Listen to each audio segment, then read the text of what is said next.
Muito bem, pessoal, já estamos com o Globo Esporte a partir de agora.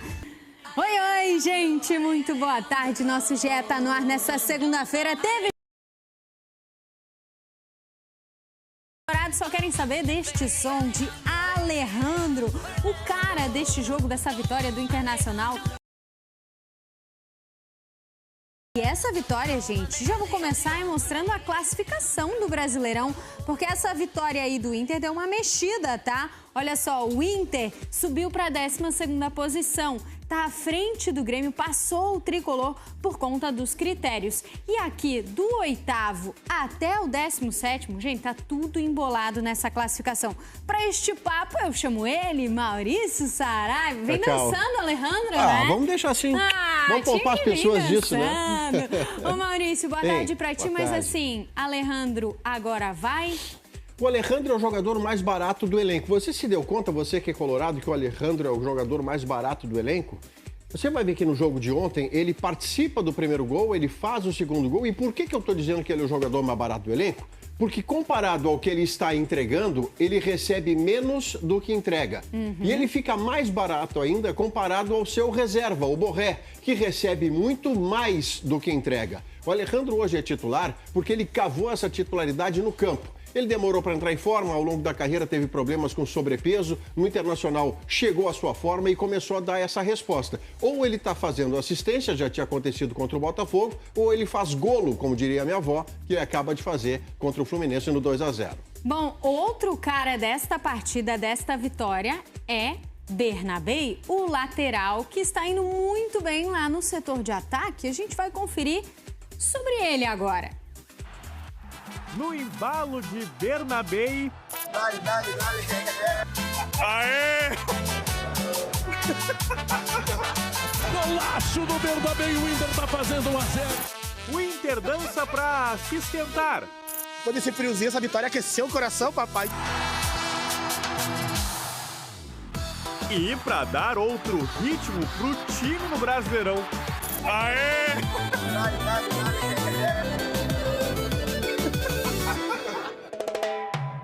De um domingo gelado no Beira-Rio. Tá chegando o inverno, gurizada. Vamos se aquecer, não podemos passar frio, hein? Toca, manta, boné e cavalinho. Se bem que nem todos precisavam. E diz uma coisa, manga curta, esse frio chegou, não tá com frio, cara? Não tá com frio. Eu tô assim, eu tô aquecido pro jogo, né? E afiados, até no palpite do placar. Eu vou dar assim, ó, uns 2-0, assim, ó. Tá feito, Carreto, né? É o que eu quero. O Inter tá fazendo 2-0 a 4 minutos da etapa complementar. Antes do jogo, o torcedor ainda se mostrava desconfiado. Ó, 4h58 da tarde, jogo 6h30, e lá no fundo o ônibus chegando. O torcedor colorado tá aqui presente para acompanhar essa chegada da delegação do Inter, a enfrentar o Fluminense. Por isso que caminho em campo, não. Não era por menos, vinha de uma sequência de 3 jogos sem vencer no Beira-Rio pelo Brasileirão. Tem que o time fazer pra voltar a ganhar no Beira-Rio, assim. Ah, cara, eu acho que é vergonha na cara do jogador, meu. Hoje tem que ganhar. Ainda mais perto da zona do rebaixamento, né? Não tem como deixar. E dessa vez o Inter não deixou escapar a vitória. O Bernabei, Alejandro... Vai marcar um gol, Fábio pegou, voltou, gol! E as defesas do Antony. E outra vez, Antony tá fazendo a defesa. Um 2-0 que esquentou de vez o domingo colorado. Por sorte ganhamos o jogo, os jogadores, a torcida hoje estão felizes. 3 pontos conquistados e 3 situações para se comemorar. Bernabé agora é o artilheiro do Inter na temporada com 6 gols ao lado do Borré. O Inter volta a vencer no estádio Beira-Rio e consegue se afastar um pouco do Z4. Sobe para 12º lugar com 17 pontos. O que faz torcida e time voltarem a ter uma sintonia, embalados no mesmo ritmo, uma mesma dança. Essa é mais fácil pro Maurício dançar. Eu vou poupar assim, o telespectador nisso, tá? Ô, Maurício, mas olha só, vamos falar do Bernabei. Vamos. Bernabei que tá muito bem, uma fase artilheira. Mesmo número de gols aí, empatou com o Borré e mais do que Alan Patrick. Bom, o Alan Patrick, que ficou no banco por justiça, porque está jogando pouco, foi para o banco. Então, a liderança, e aqui é que eu quero falar do Bernabé, a liderança do Bernabé começa a se estabelecer diferente da do Alan Patrick, que eu sempre questionei, porque é um jogador técnico, mas não é aquela liderança da empolgação. O Bernabé, pela atitude, empolga muito e está virando sem braçadeira a liderança. E o Antony, que foi citado também na reportagem do Matheus, o Antony é um jogador que se recuperou numa hora essencial que se recuperasse. Dá uma olhada nas defesas que ele fez no jogo de ontem, quando já está 2-0. Esta bola poria com gol o Fluminense de volta ao jogo. E o Antony faz uma defesa que você percebe nesse ângulo, Cacau, que não bate no corpo dele, ele leva o braço. Ele leva o braço para defender. E a outra defesa de fora da área, no chute do John Kennedy, não tem 2 minutos depois disso. São 2 momentos em que o Antony sustenta a vantagem do Inter, mantém o controle do Internacional no jogo. Não estou dizendo que ele vira titular no lugar do Rocher, mas a entrega dele ontem foi positiva. Dá uma segurança a mais, né? Olha só, e a chegada dos jogadores ontem no Beira-Rio teve uma surpresa. O Inter resolveu dar um gostinho da nova camisa. Olha aí, o pessoal se apresentou no Beira-Rio usando a camisa branca de manga longa com detalhes que fazem referência à camisa usada há 20 anos, em 2006, quando foi campeão mundial contra o Barcelona. Atrás, o número 9 e o nome de Fernandão, em homenagem ao ídolo e capitão dessa conquista. Lançamento oficial vai ser na sexta-feira. E na quarta, gente, tem Inter de novo em campo. Vale título, vale taça, é a Recopa Gaúcha contra o Brasil de Pelotas, jogo único no Bento Freitas. Quem ganhar, leva ao vivo com imagens em ge.globo.rs e GZH. Tudo bem, Glaucia? Beijo pra você também. Abraço a Mário, ao Jailson.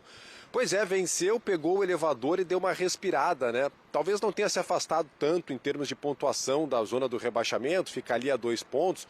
Mas em termos de tabela, de olhar para a tabela, o Inter chegou à 12ª colocação, passou 5 times com essa vitória sobre o Fluminense, então deu uma respirada, uma aliviada no ambiente. Além disso, Glaucia, voltou a vencer em casa. O Inter tinha uma campanha muito ruim no Beira-Rio, eram 4 derrotas, 2 empates, apenas uma vitória contra a Chapecoense, que tinha acontecido lá no dia 25 de março. Então o Inter voltou a vencer dentro de casa, deu uma equilibrada nessa campanha, a campanha fora é boa do Internacional, tem conseguido bons resultados fora de casa, tinha que ajustar essa campanha em casa, venceu e deu essa aliviada. E algumas comemorações em relação a jogadores individualmente, como por exemplo o Bernabé, né? São 3 gols nos últimos 3 jogos. O Pesolano tem colocado o Bernabé tem colocado ele como um ponta pela esquerda e ele tem sido o melhor atacante do Inter, já tem 6 gols na temporada, empatou com o Rafael Borré, só que o Rafael Borré fez 5 gols no Campeonato Gaúcho, o Bernabé já tem 3 nesses últimos 3 jogos, se a gente estender um pouquinho, são nos últimos 5 jogos 4 gols. Então é um jogador que vem funcionando muito no ataque do Internacional. Além dele, o Alejandro, né, que também fez gol, deu assistência, já tinha dado uma assistência contra o Atlético, então é um jogador que também tem tido uma sequência justamente na vaga do Rafael Borré, o Inter comemora isso. Glaucia, alguns pontos importantes sobre o pós-jogo do Internacional. 2 assuntos que foram destaques nessa vitória do Inter. Primeiro, o Abel Braga esteve na zona mista e ele deu uma entrevista coletiva, ele falou sobre um assunto importante, que é o Rafael Borré. Vive uma seca de gols no Inter, a maior talvez desde que ele chegou ao Internacional. Sofreu com algumas sondagens, mas principalmente ele deu uma entrevista recentemente afirmando que estava insatisfeito no Inter, que o ano passado ele sequer tinha vontade de vir ao clube pela situação toda que vivia o Internacional. O Abel esclareceu, disse que isso não pegou mal no vestiário, disse que o Inter tratou isso como normalidade, era uma situação do Inter e que o Inter quer sim contar com o Borré. E lembrando que ele tem contrato até o final de 2028 com o Internacional, né? Um jogador que ganha talvez um dos maiores salários do Beira-Rio, mas está no banco de reservas. Mas é um desejo do Inter recuperar esse jogador e diz que a entrevista do Borré não caiu mal, o Inter tratou como normalidade. Segundo ponto importante, pelo que disse o Abel Braga e também o Paulo Pesolano, o Inter vai buscar reforços nesse meio de temporada. Tem algumas sondagens, como eu falei, em cima do Borré, em cima do Bernabé. O Inter não pretende liberar jogadores nesse meio de janela, esse meio do ano, e pretende sim fazer contratações pontuais para o Paulo Pesolano. Entende que o grupo está insuficiente na mão do treinador. Então, alguns pontos importantes dessa entrevista do Abel, também do Paulo Pesolano, a respeito desses jogadores. O Pesolano também falou sobre o Borré, que quer sim contar com esse jogador. Foram pontos importantes, além dessa comemoração da vitória do Inter sobre o Fluminense por 2-0. Bom, Berton, aproveitando que a gente está contigo também para falar do Grêmio, que ficou no empate sem gols com o Atlético Paranaense também. Meio de semana tem Sul-Americana, enfim, ainda oscilando, né, em muitos momentos esse trabalho. Preocupa? Segue preocupando esse Grêmio? Principalmente fora de casa, Glaucio. O Grêmio preocupa bastante. O Grêmio não vence fora de casa desde o dia 21 de janeiro, pelo Campeonato Gaúcho, quando venceu o Guarani de Bagé. Olha só o tempo que o Grêmio não consegue vencer fora de casa. Ainda não venceu no Campeonato Brasileiro, nem na Copa Sul-Americana, longe da sua arena. Claro que isso preocupa, né? O próximo compromisso do Grêmio é em Buenos Aires, é na Argentina contra o Riestra, pela Sul-Americana. E o Grêmio é o segundo do grupo. Tem que vencer para tentar assumir essa liderança. Mas preocupa sim, o trabalho do Luiz Castro volta a ser questionado, porque foi um empate em 0-0 em Santiago, no Chile, com o Grêmio jogando muito mal. Contra o Atlético Paranaense, teve um a mais desde o primeiro tempo e não conseguiu vencer. Então essa campanha fora de casa tem preocupado sim o torcedor. Dois aspectos importantes, 2 jogadores lesionados, o Arthur, e eu quero colocar um asterisco aqui no Arthur só para dar mais uma informação sobre ele daqui a pouco, e o Nardoni. O Grêmio informou também uma lesão do Nardoni. Os 2 jogadores ficam pelo menos 2 a 3 semanas afastados. São 2 jogadores da mesma posição, de meio campo, que dão dinâmica ao Grêmio no meio campo. Então preocupa sobre essa sequência, principalmente para o técnico Luiz Castro, a ausência desses jogadores. Ele vai ter que compor o meio campo, sem pensar neles, pelo menos para os próximos jogos aí, né? O Grêmio tem o Riestra nesse meio de semana pela Copa Sul-Americana, precisa vencer, como eu falei, e tem também depois a equipe do Flamengo dentro da arena. É um jogo complicado que o Grêmio tem pelo Campeonato Brasileiro. Sobre o Arthur, Glaucia, rapidamente, tá? O Arthur tem essa lesão, o Grêmio tenta recuperar o Arthur até a parada para a Copa do Mundo. Se não conseguir recuperar, pode o Arthur não jogar mais pelo Grêmio. O Arthur tem um contrato até o meio do ano de empréstimo com a Juventus. A negociação com a Juventus ainda não começou.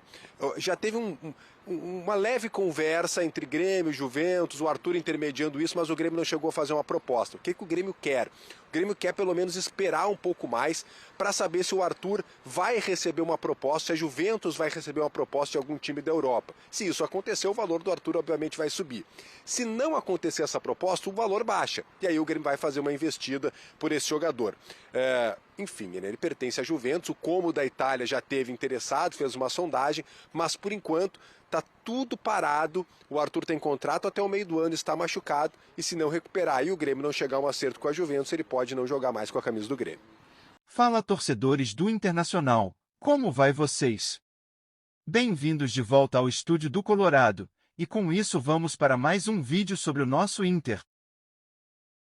Bom, o Inter venceu o Fluminense em casa e subiu na classificação do Brasileiro Série A. E após um período sem triunfos no Beira-Rio, o Internacional voltou a vencer diante de sua torcida. Ontem, o time colorado superou o Fluminense por 2-0, deixou a zona de rebaixamento e ganhou fôlego no Brasileirão. Agora, a equipe comandada por Paulo Pesolano tem novo compromisso no próximo sábado, quando enfrenta o Coritiba fora de casa pelo Brasileirão. Antes disso, na quarta-feira, deve atuar com uma formação alternativa na decisão da Recopa Gaúcha contra o Brasil de Pelotas, em Pelotas. E como foi a vitória colorada? Paulo Pesolano chamou atenção ao escalar o time, deixando Alan Patrick, Borré e Vitinho no banco. O treinador montou o Inter em um 4-4-2, com Carboneiro e Alejandro no comando do ataque, enquanto Bernabé atuou mais avançado pelo lado esquerdo. Mesmo tendo maior controle do jogo diante de um Fluminense, o Inter teve dificuldade para converter a posse em oportunidades claras de gol. Ainda assim, foi eficaz na melhor e praticamente única chance do primeiro tempo. Aos 38 minutos, Bernabé tabelou com Alejandro, invadiu a área e finalizou rasteiro para vencer Fábio. Já nos acréscimos, aos 51, o Colorado voltou a assustar com Carboneiro, que finalizou para fora. E a etapa final começou acelerada. Logo aos 2 minutos, Soteldo encontrou Savarino, que arriscou de fora da área e carimbou o travessão. O Inter respondeu, aos 3, Vitinho recebeu na área, passou pela marcação e finalizou para a defesa de Fábio. E no rebote, Alejandro aproveitou e fez 2-0. Com isso, o Fluminense passou a pressionar. Aos 22 minutos, Vitor Gabriel cometeu um erro, e Serna parou em boa defesa de Antony. E na sequência, o goleiro voltou a brilhar ao evitar o gol de John Kennedy. E a equipe carioca intensificou a pressão, mas o Inter conseguiu se segurar e garantiu a vitória no Beira-Rio. E é isso, colorados. Obrigado por acompanhar mais um vídeo por aqui, um abraço a geral, fiquem com Deus e na paz. Valeu pessoal, tchau tchau.